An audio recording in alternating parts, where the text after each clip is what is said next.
Welcome to day 9 of the radical act of self-love. What's really alive for me today is that I want to tell you a story. One of my clients today, we went through our water therapy session together, and she shared about how much she's fucking angry at her mother and just feels so much resentment and like just frustration and anger for this woman, for her mother. Because time and time again, her mother would say, I recommit to being on time. I'm always going up late, whether it was like as a kid to pick you up from school or as adults when it comes to just meeting each other. And every time she says, I'm going to be there on time, breaks her word.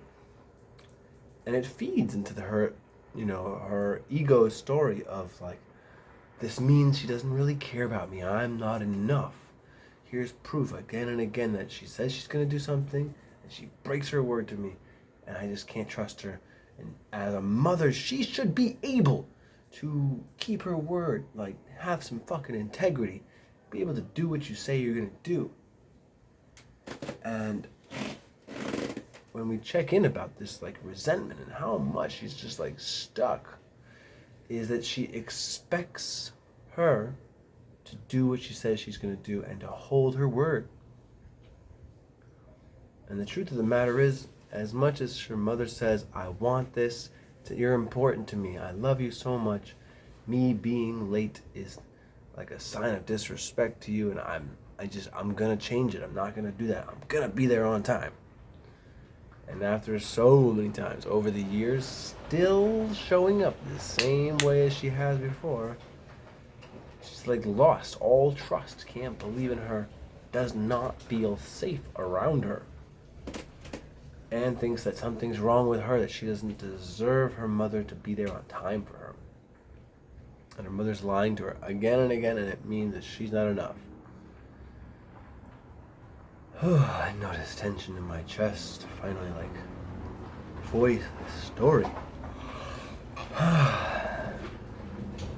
It reminds me of this truth that is, trust people for their behaviors, not their words.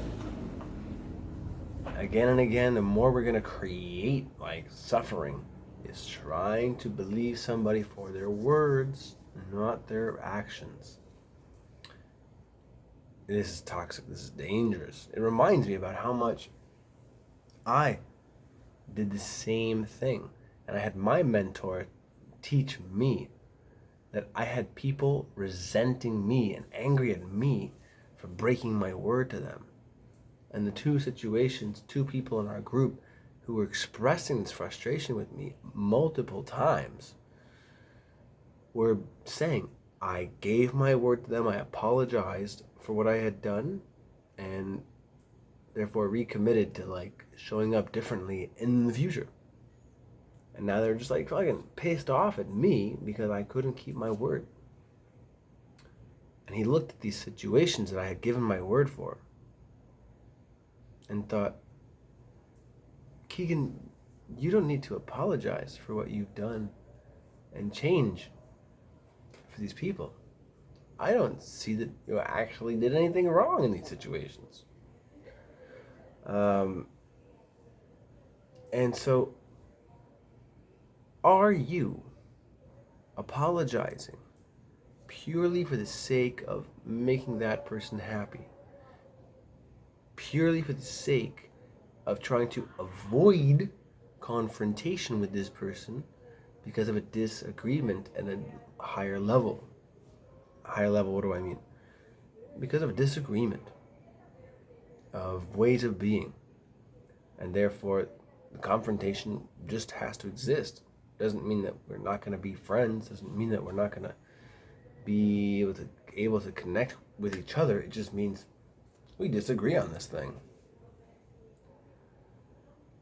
So stop apologizing just to avoid conflict and try to make them, quote, happy by doing what you think they want.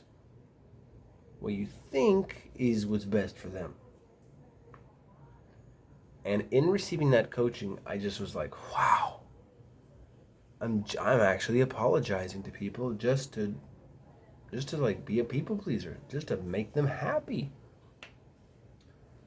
So stop doing that, and therefore they will stop creating resentment for me for changing my word again and again, going against my word.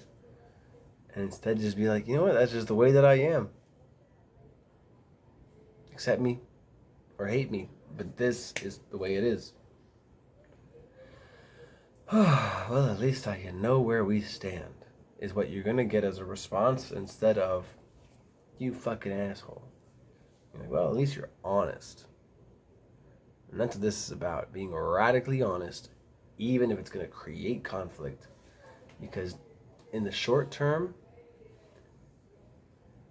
it creates this, but in the long term, more respect, more love, and more connection and wholeness is what really, really lives in that space.